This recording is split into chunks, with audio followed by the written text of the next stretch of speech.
শালা বারোচোদা ছেলে।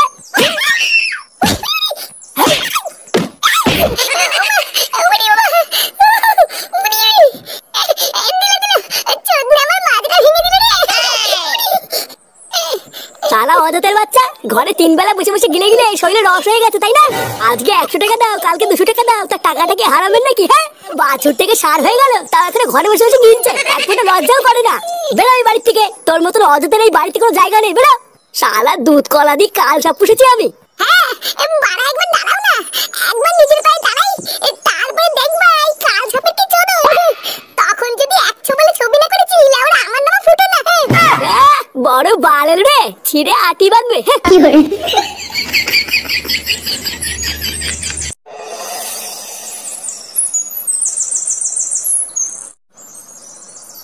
না, এবার কি গরম লাগছে রে। এলে আমরা গাছতলায় বসে আছি, তাও এক ফোঁটাও শান্তি নেই। আর বলো না গোপালটুদা, এই গরমের চোদনে ঘরেও টেকা যাচ্ছে না, আবার বাইরেও টেকা যাচ্ছে না। ভাবলাম গাছতলায় মাচার উপরে একটু শুয়ে থাকলে হয়তো আরাম পাবো। ও বাবা, মনে হচ্ছে মাথার নিচে কে যেন আগুন ধরে দিয়েছে। শান্তির ছেলেগুলো যেভাবে গাছ কেটে কেটে ফাঁক করে ছাড়ছে, গরম তো পড়বেই। আচ্ছা পল্টুদা, চাঁদা তুলে ক্লাবে একটা এসি বসালে কেমন হয়? হ্যাঁ, এটা একটু ভালো আইডিয়া দিয়েছিস, কিন্তু গ্রামের লোক কি আর এসি বসানোর জন্য চাঁদা দেবে? কি রে ফুটো, কোথাও গেছিলিস নাকি? না, এখনো কোথাও যাইনি, তবে ভাবছি এবার যাবো। এই গরমের মধ্যে আবার কোথায় যাবি? কিছু হয়েছে নাকি? মুখটা অমন করে আছিস কেন? কি আবার হবে, প্রতিদিন যা হয় তাই হয়েছে। রোজ রোজ আমাকে অপমান করে ছেলের সামনে গায়ে হাত দেয়, আমাকে কোনো মান সম্মান নেই নাকি? আমি তো বাড়ার বেলা থেকে ঠিক করেই বেরিয়েছি, নিজের পায়ে না দাঁড়িয়ে ওই বাড়ির বাড়িতে আমি ফিরবো না। এ মা ফুটো, তাহলে তো তোরা ওই বাড়িতে কোনোদিনই ফেরা হবে না। দেখ লাঞ্চা, বেশি মারাবি না, ঠিক আছে? নিজের পায়ে কি করে দাঁড়াবো সেই নিয়ে কোনো বুদ্ধি না দিয়ে রঙ্গ মারছে। আরে পাগল, সেরকম কোনো বুদ্ধি থাকলে কি আমরা বেকার পড়ে থাকতাম নাকি? আমরাও তো কবে একটা কাজে ঢুকে পড়তাম। আমার কাছে একটা ভালো ব্যবসার প্ল্যান আছে, কিন্তু ওটা করতে গেলে অনেক টাকা লাগবে। কি ব্যবসা? আমাদেরকেও বল, যদি আমরা তোর কোনো সাহায্য করতে পারি। বাড়া, আমি ভাবছি একটা ক্যাটারিং এর ব্যবসা খুলবো। মানে বুঝতে পারছিস তো? মানে হলো কোনো বিয়ে বাড়িতে বা অনুষ্ঠান বাড়িতে হাঁড়ি করে ভাড়া দেওয়া, খেতে দেওয়া, এইসব। হাঁড়ি করে ভাড়া দেওয়া বা খেতে দেওয়া? হ্যাঁ, খারাপ আইডিয়া না, কিন্তু এর জন্য তো অনেক টাকা পয়সা লাগবে রে। নতুন হাঁড়ি কড়াই সবই তো কিনতে হবে। আর তাছাড়াও কাজ পাওয়াটাও তো একটা কঠিন ব্যাপার।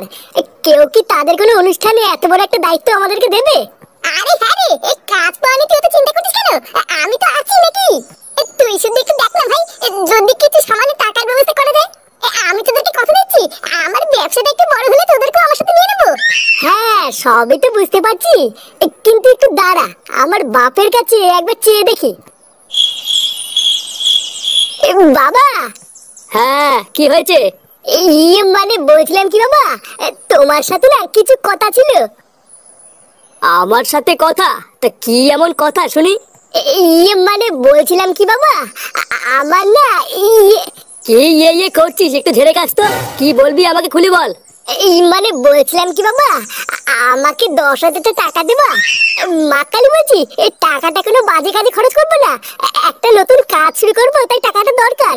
হ্যাঁ দেখ পল্টু, তুই হচ্ছিস আমার একমাত্র ছেলে।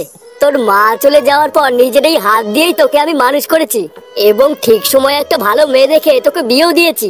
আর এই বয়সে তুই কোনো কাজ না করে আমার কাছে হাত পেতে টাকা চাইছিস, এটা আমি তোর কাছ থেকে আশা করি না।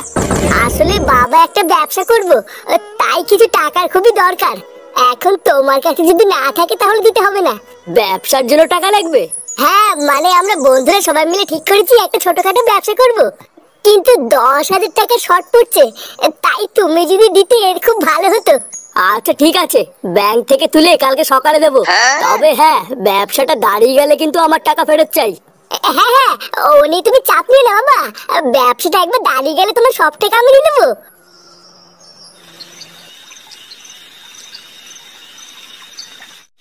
হ্যাঁ গো, শুনছো? হ্যাঁ, বলে ফেলো। ছেলেটা যে সেই সকালবেলা বেরোলো, এখন এত রাত হয়ে গেল, এখনো তো বাড়ি ফিরলো না। হ্যাঁ, তো বাড়ি ফিরলো না তো আমি কি করবো? তুমি কি করবে মানে? সকালবেলা ছেলেটাকে ওইভাবে মারাটা কি তোমার ঠিক হয়েছে? 100 টাকাই তো চেয়েছিল, তাই বলে তুমি যা নয় তাই বলে ছেলেটাকে ওইভাবে মেরে ঘর থেকে বার করে দিলে। এই দেখো, এত রাত্রেবেলা মেলা ফ্যাস করো তো। বাড়া, ওর মতন অকর্মা ছেলেকে মেরে একদম ঠিক করেছি। লেওরা বাল পেকে তামাতার হয়ে গেল, এখানে কোনো কিছু করার নাম নেই, শুধু 100 টাকা দাও আর 200 টাকা দাও।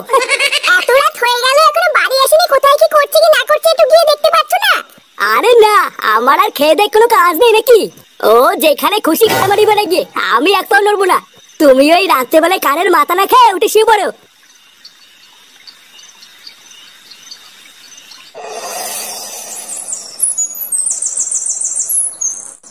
কোনো চিন্তা করবো না বুঝলা, তোমার দোকানের পুজো খুব সুন্দরভাবে সম্পূর্ণ হয়েছে। 133 কোটি দেবতাকে সাক্ষী রেখে তোমার দোকানের পুজোটা যা সুন্দর করে দিয়েছি না, এবার শুধু দেখবা তোমার দোকানে কাস্টমারের দেড় দেড় লাইন পড়ে যাবে। আর ফুটো, মন দিয়ে কাজ করবা, ঠিক আছে? মনে রাখবা ভগবানের আশীর্বাদ তোমার মাথার উপরে সবসময় আছে। ঠাকুর মশাই, আপনি আমাদেরকে আশীর্বাদ করুন যাতে এই ব্যবসাটা করে আমরা অনেক উন্নতি করতে পারি। হ্যাঁ বেটা, পল্টু তো ঠিকই বলেছে, তুমি একটু আমাদেরকে আশীর্বাদ করে দাও। আরে হ্যাঁ হ্যাঁ, সে কি আর বলতে, আমি তো মন খুলে আশীর্বাদ করেছি। তোমরা শুধু মন দিয়ে কাজটা করো। আচ্ছা ঠাকুর মশাই, ঠিক আছে। নাও ফুটো, এবার আমার দক্ষিণাটা দিয়ে দাও, আমি চলে যাই। এই দক্ষিণা? কিসের দক্ষিণা? আরে ঠাকুর মশাই তো দোকান পুজো দিলে, তুই দক্ষিণা দিবি না? মানে বলছিলাম কি, তোদের কাছে ঠাকুর দিবে না? আমি তোদেরকে পরে দিচ্ছি। কেন ফটকে কেন দেবে? সব টাকা তো তোর হাতে দিয়েছিলাম, তুই দে। মানে আমার কাছে তো আর কোনো টাকাই নেই। দোকানের মাল কিনে যা দিয়ে 100 টাকা বেঁচেছিল ওই টাকা দিয়ে তো বাংলা কিনে নিয়েছিস। বাংলা নিয়েছিস মানে? টাকাটা কি আমি তোকে বাংলা কেনার জন্য দিয়েছিলাম? আরে এত চাপ নিস কেন? ঠাকুর মশাই তো বললো নাকি যে আমার দোকানে কাস্টমারের দাঁড়াতে লাইন পড়ে যাবে। তা ব্যবসায় লাভ হোক, তারপরে না ঠাকুর মশাইকে দক্ষিণা দিয়ে আসবো খালি। তুই ঠাকুর মশাই ব্যবসায় লাভ হওয়ার পর দক্ষিণটা দিলে হবে তো নাকি? আমার দক্ষিণের টাকা মালকে উড়িয়ে তুই এখন ব্যবসায় লাভ হওয়ার পর আমাকে দক্ষিণা দিবি? চোদনা হরি, আমি তোকে বলে গেলাম তোর ব্যবসা তো সেটার মধ্যে ঢুকবে, মিলিয়ে নিস।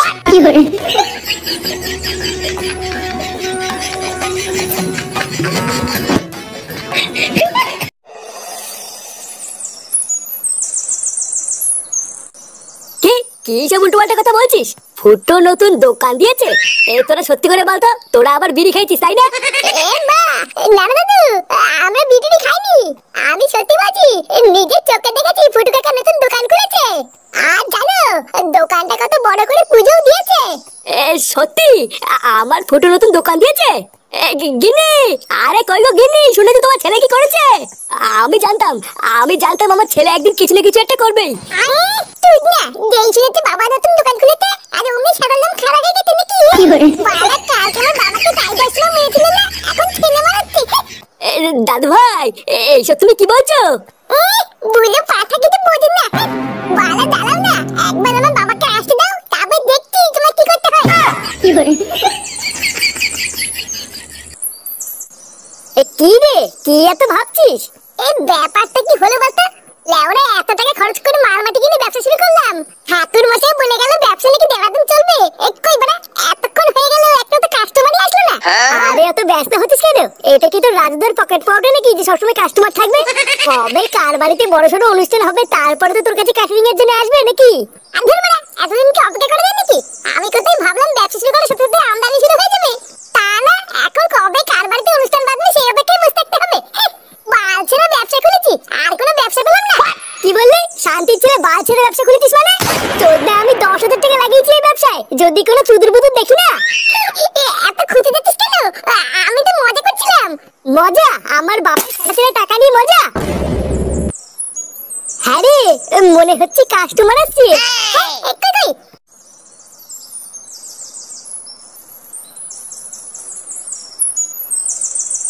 আসুন আসুন। আচ্ছা, এই ফুটো ক্যাটারের মালিক কে? এমা কেন? আমি তো মালিক। তুমি মালিক? ও আমি তো মালিক। কেন কাকু, বাড়িতে কি কোনো অনুষ্ঠান আছে নাকি? আমাকে বলুন। মিনছে তোকে কেন বলতে হবে? আমি মালিক, আমাকে বলবে। এই লেওড়া, আপনি আমাকে বলুন তো, আমি এখানকার আসল মালিক, ওরা তো এখানে কাজ করে। আসলে কালকে আমার মেয়ের বিয়ের অনুষ্ঠানের জন্য কিছু ক্যাটারার আর কিছু বাসন কাসনের দরকার, তা এখানে এসে পাওয়া যাবে তো নাকি? এ মাসে কি পাওয়া যাবে কিনা এটা আমার কেমন কথা? ব্যবসা কেন আছিতে করেছে নাকি? আপনি এই নিয়ে একদম চাপ নেবেন না, এখানে সবকিছু পেয়ে যাবেন। হ্যাঁ, কিন্তু সমস্যাটা হচ্ছে অন্য জায়গায়। সমস্যা? কি সমস্যা? আরে ক্যাটারিং এর সাথে একটা রান্নার লোক হলেও খুব ভালো হতো। তা তোমাদের এখানে কি রান্নার লোক পাওয়া যাবে? না হলে আমাকে আবার অন্য জায়গায় খুঁজতে হবে। কি বলছেন? এটাও কি আবার কোনো সমস্যা নাকি? আপনি ভেরাল কোনো চাপ নেবেন না, এখানে আমাদের রান্নার লোক রয়েছে। কি আরবাল বলছিস? রান্নার লোক আছে মানে? রান্না আবার কি করবে? মাথাটা থেকে তোর খারাপ হয়ে গেছে নাকি? আমাদের এটা ক্যাটারিং এর ব্যবসা, এখানে কোনো রান্নার লোক পাওয়া যাবে না, বলে দে। তুই চুপ কর, যা বলার লেওড়া আমি বলছি। কোনো সমস্যা টমস্যা নেই তো? মানে এতগুলো দায়িত্ব তোমরা ঠিকভাবে পালন করতে পারবে তো? আরে হ্যাঁ, এই কোনো সমস্যা নেই। কালকে আপনার মেয়ের বিয়েতে একদম ঠিক সময় পৌঁছে যাবো, এই নিয়ে আপনি কোনো চিন্তা করবেন না। আচ্ছা আচ্ছা ঠিক আছে, এই কাজটার জন্য আমি তোমাদেরকে 10,000 টাকা দেবো। কি? 10,000 টাকা? হ্যাঁ, এখন 5,000 টাকা অগ্রিম দেবো আর বাকি 5,000 টাকা কাজের শেষে। এই নাও, এইটা হলো তোমাদের আগাম 5,000 টাকা।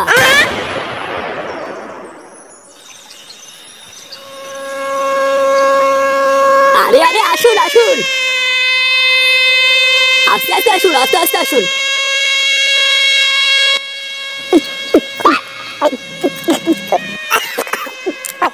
এ বাড়া, তুই কি শুরু করলি বলতো? আজকে আমরা এখানে একটা কাজে এসেছি, আজকে একটু কম খেলে হয় না? আরে ধুর পাগল, কম খেতে হবে কেন? আজকেই তো আমার খাওয়ার দিন।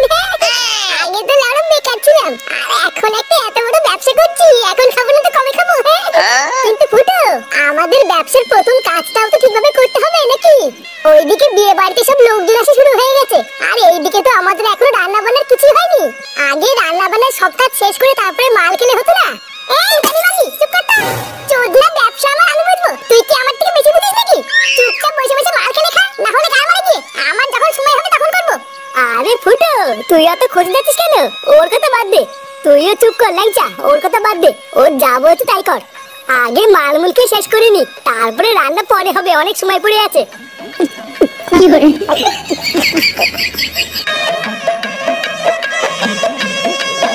দাদা।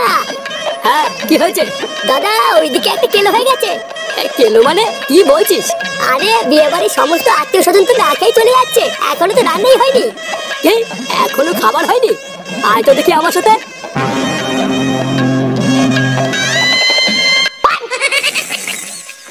এই কে রে, কে আছিস? আমাকে একটু জল দে না। এই কই রে ফুটো, বাড়াগুলো কোথায় দিয়ে হাত বড়া? দেখো দাদা, দেখো কাদেরকে তুমি রান্নার দায়িত্ব ধরে নিয়ে এসছো। এই কোন বুকেছে রে?